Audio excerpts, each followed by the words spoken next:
Quand un homme vous déçoit, le coup n'est pas seulement ce qu'il a fait. C'est la manière dont il vous laisse trahie, invisible, insignifiante.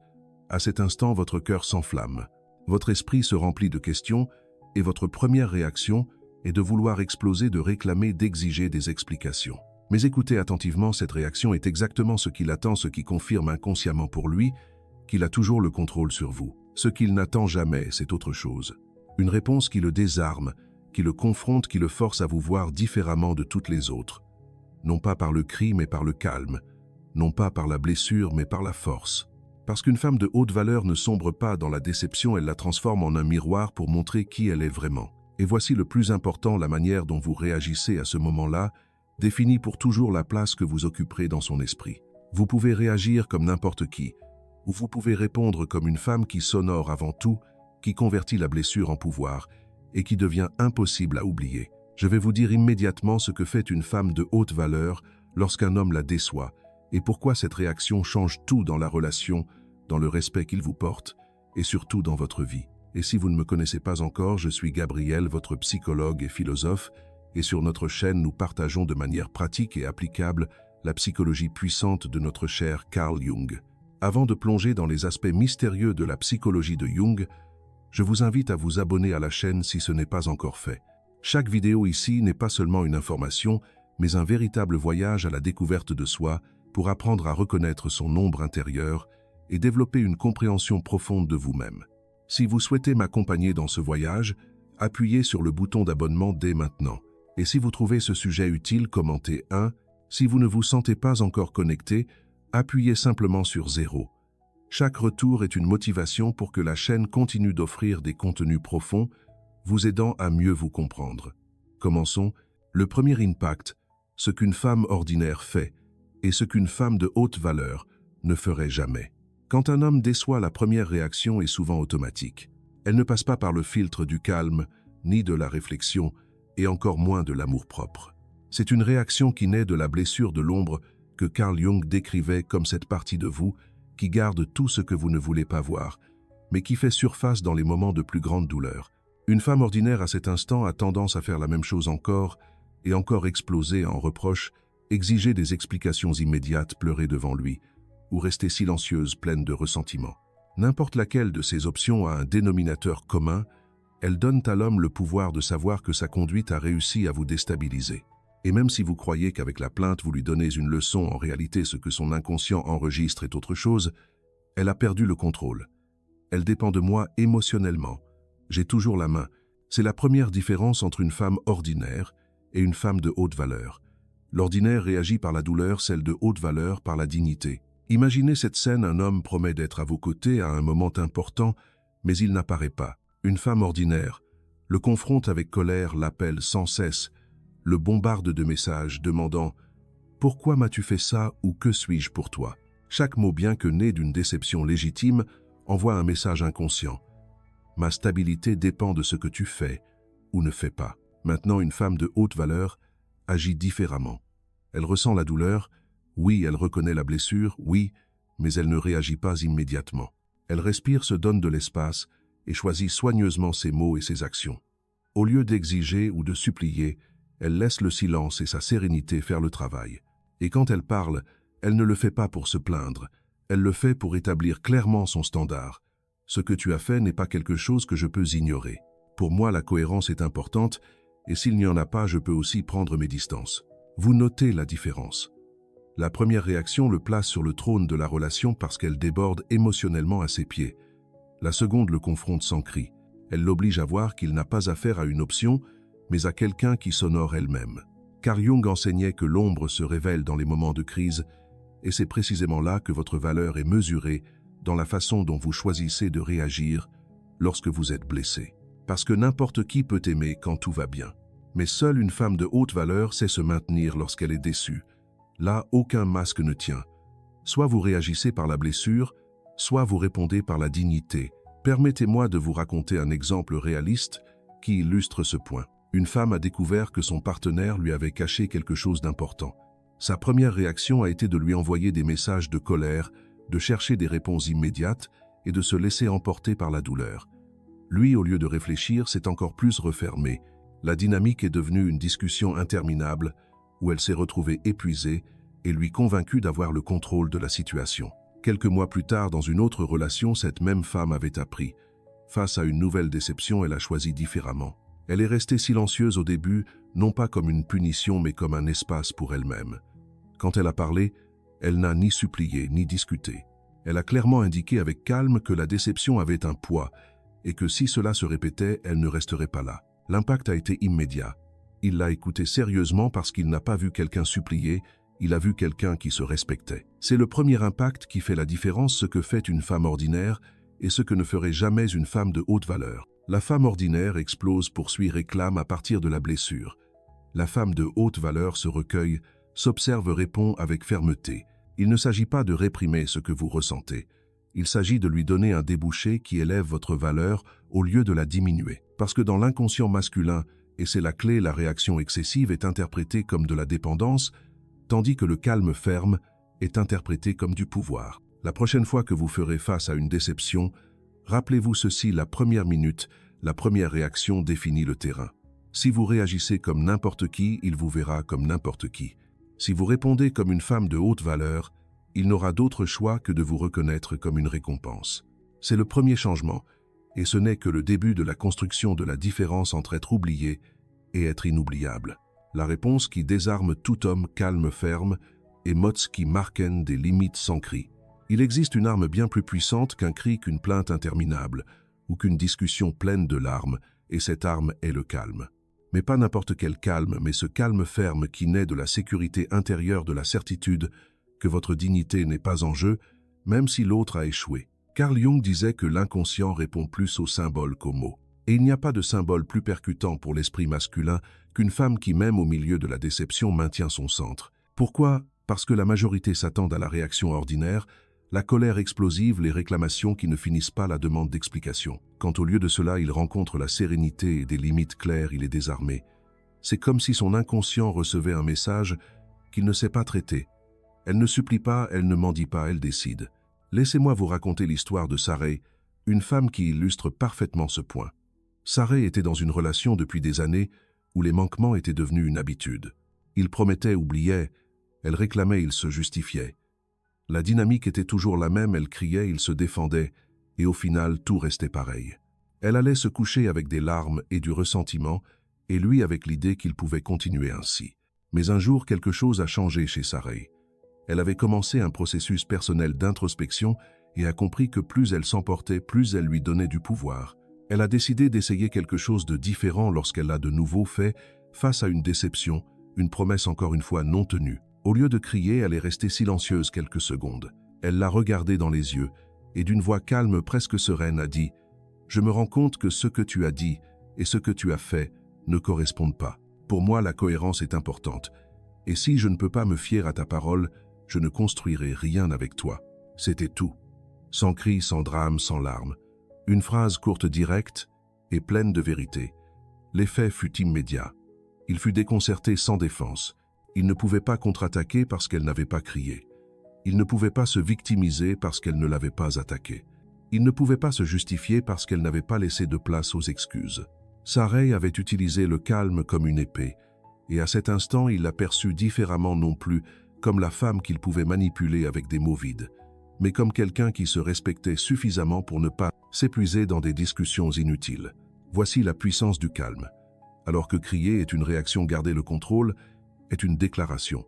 Une déclaration qui s'inscrit dans l'inconscient masculin comme du respect. Et le respect est la base de la véritable attraction. Parce que, écoutez bien, l'amour sans respect devient un abus déguisé en affection. Et le respect ne naît pas de la peur de perdre l'autre, mais de la peur de vous perdre vous-même.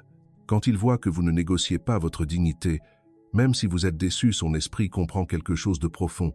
Elle ne dépend pas de moi. Elle se choisit elle-même d'abord. Exemple pratique de cette réponse. Au lieu de dire « Pourquoi me fais-tu toujours ça ?», une femme de haute valeur dit « Ce que tu as fait ne correspond pas à ce que je veux construire et j'ai besoin de cohérence. » Au lieu de crier « Je n'en peux plus », une femme de haute valeur dit « Je ne vais pas rester dans un endroit où ce qui est dit et ce qui est fait ne sont pas respectés. » Au lieu de pleurer en demandant de l'attention, une femme de haute valeur se lève et établit calmement « Je peux aussi prendre mes distances s'il n'y a pas de respect. » Vous notez la différence. La première version le place comme juge parce qu'elle se met en mode victime.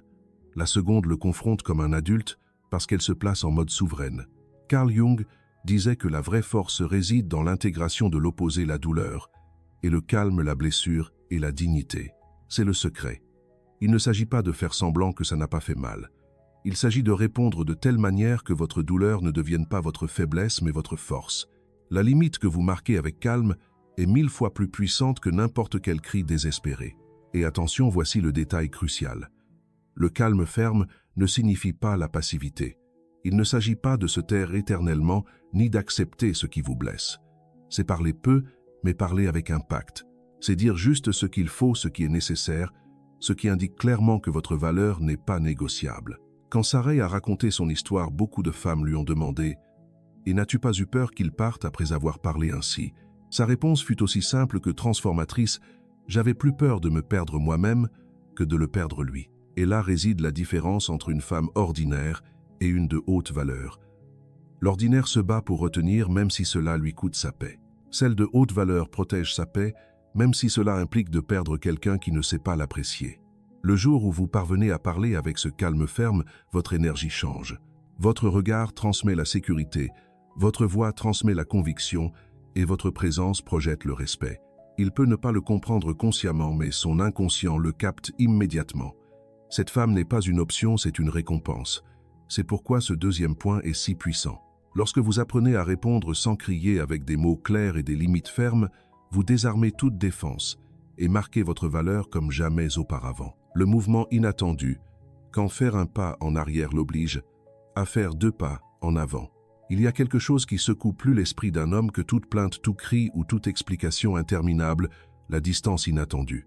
Ce pas en arrière qui ne naît pas de l'orgueil, mais de la clarté, ce mouvement, qui ne cherche pas à le punir, mais à vous protéger, ce silence, qui n'est pas de l'indifférence, mais un message. Carl Jung enseignait que l'inconscient craint de perdre ce qu'il ne peut pas posséder complètement. Et voici la clé. Tant qu'il perçoit qu'il vous tient en toute sécurité, son esprit se détend, son intérêt s'endort, son effort disparaît. Mais lorsqu'après une déception, vous faites un pas en arrière sans drame, sans explications interminables et sans avertissements théâtraux, un tremblement de terre se produit dans son inconscient. Et si je la perds? Et si je n'ai plus le contrôle sur elle? Cette peur est plus forte que n'importe quel sermon. Ce désarroi est plus percutant que n'importe quelle réclamation. Ce vide le confronte plus que 1000 mots. Imaginez cette scène. Un homme manque à quelque chose qu'il avait promis. La réaction typique serait de se disputer avec lui, de l'appeler encore et encore, d'exiger des explications, de rester accroché à la blessure. Cela lui donne le contrôle car même s'il vous voit en colère, il sait que vous êtes toujours là en orbite autour de sa conduite. Imaginez maintenant le contraire. Après la déception, vous choisissez le silence. Vous ne répondez pas immédiatement. Vous ne cherchez pas à le justifier. Vous ne courez pas lui demander « Pourquoi m'as-tu fait ça ?» Vous continuez votre vie, vous sortez vous promener, vous vous occupez de vos projets, vous investissez votre énergie en vous. Lorsque vous décidez finalement de parler, vous le faites avec des phrases courtes, claires et fermes. « J'ai vu ce qui s'est passé, et cela ne me semble pas cohérent. J'ai besoin de quelque chose de différent. » Ce pas en arrière qui semble petit change tout parce que vous ne vous êtes pas rabaissé à vous battre, mais vous ne l'avez pas ignoré non plus. Vous avez marqué la distance, et avec cette distance, vous lui avez rappelé que votre présence n'est pas garantie. Un autre exemple. Il essaie de minimiser ce qui s'est passé, de lui ôter de l'importance, de vous faire croire que vous exagérez. Une femme ordinaire reste à discuter pendant des heures, essayant de le convaincre que sa douleur est valide. Une femme de haute valeur, en revanche, répond avec sérénité. « Je comprends que ce ne soit pas important pour toi, mais ça l'est pour moi. Et si tu ne peux pas le respecter, je peux aussi prendre mon espace. » Aussitôt, au lieu de rester figée dans le conflit, elle s'occupe de ses propres affaires. L'effet, il reste avec le doute, avec le vide, avec la sensation que sa conduite peut avoir un prix réel, perdre votre présence. Et dans l'esprit masculin, cette peur est le moteur qui l'oblige à faire 2 pas en avant. Carl Jung disait que ce à quoi vous résistez persiste. Lorsque vous discutez de manière obsessionnelle avec un homme qui vous a déçu, vous ne faites que renforcer le problème. Mais lorsque vous faites un pas en arrière, il se passe autre chose. Vous créez un vide, et ce vide a un pouvoir magnétique. Il commence à le remplir avec ses propres questions, avec ses propres insécurités, avec la crainte de ne peut être plus avoir autant de contrôle qu'il le croyait. Ce vide est votre allié parce que vous ne le remplissez pas, c'est lui qui le remplit. Ce n'est pas vous qui cherchez des explications, c'est lui qui cherche des certitudes. Voici la révélation. La distance ne vous éloigne pas toujours, elle rapproche souvent. La différence est dans la façon dont vous l'utilisez. Si vous l'utilisez comme punition, c'est ressenti comme de la manipulation et cela génère du ressentiment. Mais si vous l'utilisez comme expression de votre amour propre, comme ce geste qui dit « Je ne vais pas rester là où il n'y a pas de respect », cela devient l'outil le plus puissant pour élever votre place dans son esprit. Pensez-y ainsi. Quand quelqu'un sait que vous serez toujours disponible, il cesse de faire des efforts. Quand quelqu'un perçoit que votre temps et votre énergie ont une limite, il commence à les valoriser. L'inconscient humain fonctionne ainsi. Il désire plus ce qu'il craint de perdre. Ce pas en arrière n'est pas une faiblesse, c'est une stratégie. C'est montrer que votre valeur ne dépend pas de sa reconnaissance mais de votre maintien. Et quand il voit que vous n'avez pas besoin de crier ou de réclamer mais simplement de prendre vos distances, sa psyché reçoit un coup, elle se respecte plus que je ne le pensais. C'est pourquoi le mouvement inattendu qui désarme un homme n'est pas la plainte, c'est le calme accompagné de distance. Car pendant que d'autres s'attendent à un drame, vous choisissez de montrer du pouvoir. Et dans ce pouvoir, non seulement il est déconcerté, mais il commence aussi à reconnaître qu'il est face à une femme différente. Une femme qui ne se laisse pas consumer par la déception, une femme de haute valeur. Convertir la douleur en pouvoir, comment transformer la blessure en un standard qui redéfinit votre valeur. La déception fait mal. Il n'y a pas de masque pour le cacher. Il n'y a pas d'excuse pour l'adoucir. Quand quelqu'un que vous aimez vous fait défaut, quelque chose se brise en vous. La plupart des femmes croient que cette douleur est une faiblesse, que la blessure les rend plus petites, plus vulnérables, plus incertaines. Mais voici la vérité crue. La douleur est une matière première. La douleur peut vous couler ou elle peut vous élever. Tout dépend de ce que vous en faites. Carl Jung disait que la blessure est l'endroit par où la lumière entre. Cela signifie que ce qui vous blesse le plus peut aussi devenir ce qui vous fortifie le plus si vous décidez de le transformer. Et la transformation commence à un point clé, convertir la déception en un standard. Imaginez ce qui se passe normalement. Un homme fait défaut. Vous souffrez, vous disputez, vous pleurez, mais au final vous revenez à la même chose. Le cycle se répète encore et encore jusqu'à ce que ce qui faisait mal avant semble normal. L'absence devient routine. Les promesses brisées deviennent une habitude. La déception fait partie du paysage. C'est cela, vivre sans standard, permettre que la blessure reste une blessure et non un apprentissage. Maintenant, imaginez le contraire. Un homme fait défaut. Et oui, ça fait mal, mais au lieu de rester coincé dans la douleur, vous l'utilisez comme point de référence. Je ne le permettrai plus jamais. La douleur devient un avertissement, un signal qui marque une limite, et à ce moment-là, votre standard monte. C'est ce que fait une femme de haute valeur. Elle ne nie pas la blessure, mais la convertit en boussole. Elle ne cache pas la déception, mais la transforme en décision. La blessure n'est plus un rappel de ce qu'elle a supporté, mais de ce qu'elle ne tolérera plus jamais. Exemple pratique. Quelqu'un découvre que son partenaire lui cache des choses importantes. La douleur est immense car la confiance est brisée. Une femme ordinaire reste dans la douleur, discute, pardonne automatiquement et finit par accepter que c'est ce qui lui est dû. Une femme de haute valeur, en revanche, prend cette blessure et la convertit en règle. Mon standard est la transparence. S'il n'y a pas de clarté, il n'y a pas de relation. Ce n'est pas une menace, c'est une décision. Ce n'est pas un jeu, c'est une déclaration de dignité. Un autre exemple, il promet d'être là, mais ne tient pas sa promesse. Elle ressent le coup. La déception brûle. Mais au lieu de transformer cette douleur en ressentiment, elle la transforme en standard. Je ne négocie pas la cohérence. Si tu dis quelque chose, tu le fais. Si tu ne peux pas, cela ne me convient pas. Elle ne crie pas ce standard, elle le maintient, et l'inconscient masculin le perçoit. Il n'est plus face à quelqu'un qui se contente, il est face à quelqu'un qui a élevé le niveau du jeu. Voici la révélation. Chaque déception est une opportunité de réécrire votre valeur, non pas en parole, mais en action. Lorsque vous utilisez la douleur pour marquer une limite, non seulement vous vous protégez, mais vous vous projetez comme une récompense. Car écoutez bien, dans l'inconscient masculin, la limite ne génère pas de rejet, elle génère du respect. Un homme peut ne pas l'admettre, mais il se souviendra toujours de la femme qui s'est respectée suffisamment pour dire « ça suffit ». Laissez-moi l'illustrer avec une histoire qui reflète ce point. Une femme, après une grave déception, a décidé de ne pas exploser ni se victimiser.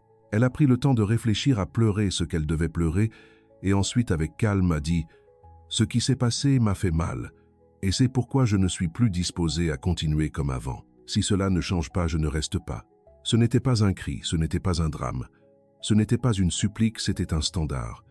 Ce jour-là, sa vie amoureuse a changé. Il a compris qu'il ne pouvait pas continuer à agir de la même manière, et elle a compris qu'elle ne se contenterait plus jamais de moins que ce qu'elle méritait. C'est le pouvoir de transformer la douleur en standard. Vous ne répétez plus l'histoire, vous la réécrivez. Carl Jung expliquait que les archétypes vivent dans l'inconscient collectif. Quand une femme établit un standard, elle réveille l'archétype de la reine. La reine ne s'abaisse pas à mendier de l'attention, ni à justifier l'injustifiable. La reine transforme la blessure en décret. Ceci n'est pas digne de moi. Ce décret non seulement la protège, mais l'élève aussi dans l'esprit des autres. Elle n'est plus la femme qui se contente, elle est la femme qui s'honore. La majorité craint qu'en posant des limites, elle perdra l'homme. Et oui, parfois vous le perdrez. Mais écoutez bien, si vous le perdez en défendant votre dignité, ce que vous avez réellement perdu n'est pas l'amour, c'est une illusion. Et ce que vous avez gagné, c'est la paix, le respect et un avenir avec plus de valeur. C'est le vrai pouvoir utiliser la douleur comme un tremplin, non comme une chaîne, car la douleur que vous ne transformez pas vous lie, mais la douleur que vous convertissez en standard vous libère. C'est pourquoi ce point est crucial. Une femme de haute valeur ne laisse pas la déception la définir, elle la laisse l'élever. Chaque blessure qu'elle traverse ne la rend pas plus fragile, elle la rend plus claire. Et cette clarté redéfinit sa valeur dans la relation, dans sa vie et dans ce que le monde projette sur elle. C'est le mouvement qui convertit la femme ordinaire en inoubliable. Transformer la douleur en pouvoir et le pouvoir en un standard qui ne baisse plus jamais. L'effet inoubliable, pourquoi un homme n'oublie jamais la femme qui se choisit elle-même d'abord. Il y a quelque chose qu'un homme peut oublier facilement, la femme qui a toujours été disponible, qui a pardonné l'impardonnable, qui a accepté sans condition, qui s'est adapté au point de disparaître dans la relation. Cela, aussi paradoxal que cela puisse paraître, s'efface de sa mémoire avec le temps. Mais ce qu'un homme n'oublie jamais, c'est cette femme qui a su se choisir elle-même d'abord, même au milieu de la déception, cette femme qui n'a pas sacrifié sa dignité par peur de le perdre, cette femme qui a montré par des actions claires que sa valeur ne dépendait pas de lui mais d'elle-même. C'est le véritable effet inoubliable. Pas le physique, pas l'intensité du drame, pas les réclamations. Ce qui reste gravé dans son inconscient, c'est l'empreinte du respect laissée par une femme qui se respecte elle-même avant tout le monde. Laissez-moi vous raconter l'histoire d'Annie, une patiente qui a vécu cette transformation. Annie avait passé une grande partie de sa vie à répéter la même dynamique. Elle donnait trop et recevait trop peu. Quand un homme la décevait, elle courait se plaindre, pleurait, essayait de lui faire comprendre à quel point il l'avait blessée, et comme beaucoup de femmes, elle confondait la plainte avec la dignité. Elle croyait que hausser la voix était suffisant pour être entendue, mais avec le temps, elle a découvert quelque chose de douloureux. Aucune de ses plaintes n'a réellement changé la façon dont elle était traitée. Au contraire, les hommes finissaient par prendre plus de distance, la voyant comme quelqu'un d'émotionnellement dépendant. Cela l'épuisait. Cela lui donnait le sentiment qu'elle ne serait jamais vraiment respectée. Un jour, après une autre forte déception, Annie a décidé d'essayer quelque chose de différent. Elle n'a pas crié, n'a pas pleuré devant lui, n'a pas demandé d'explications interminables, elle s'est simplement choisie elle-même. Elle lui a dit calmement « Ce que tu as fait m'a déçu. Je ne vais pas vivre dans un endroit où ma confiance n'est pas respectée. Si cela ne change pas, je me retire. » Et elle l'a fait non pas comme une menace, mais comme une décision, non pas pour manipuler, mais pour s'honorer. L'impact sur son esprit a été immédiat. Il était habitué à la voir supplier, à la voir essayer de le convaincre, à la voir se battre pour la relation. Mais maintenant, il voyait une femme différente, une femme qui n'avait pas besoin de son approbation pour prendre des décisions, une femme qui avait le courage de s'éloigner de ce qui ne l'honorait pas. Ce moment l'a marqué plus que n'importe quelle discussion précédente. Il ne pouvait pas l'oublier parce que ce qui était gravé n'était pas sa douleur, mais la force qu'elle a montrée en se choisissant elle-même en premier. Et bien que le résultat de la relation ait été différent de ce qu'Annie avait imaginé au début, quelque chose de plus grand s'est produit. Elle n'a plus jamais abaissé son standard. L'expérience l'a transformée. C'est le pouvoir de l'effet inoubliable. Quand un homme rencontre une femme qui se choisit elle-même, quelque chose change dans sa psyché. Il se peut qu'il ne le dise pas, il se peut qu'il ne le reconnaisse pas immédiatement, mais il ne l'oublie jamais, car son inconscient enregistre quelque chose de différent. Elle n'était pas comme les autres. Elle avait une valeur qui ne dépendait pas de moi. Carl Jung disait que l'individuation est le processus de devenir un être complet.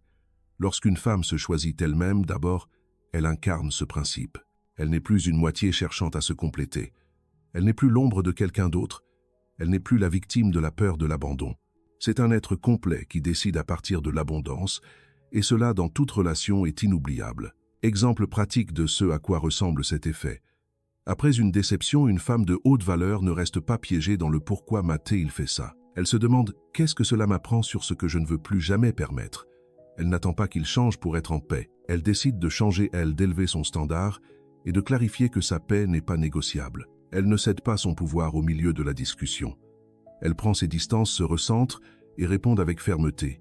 Chacune de ces attitudes envoie un message qui transcende la relation « Mon amour propre passe avant tout ». Voici la vérité que beaucoup craignent d'entendre.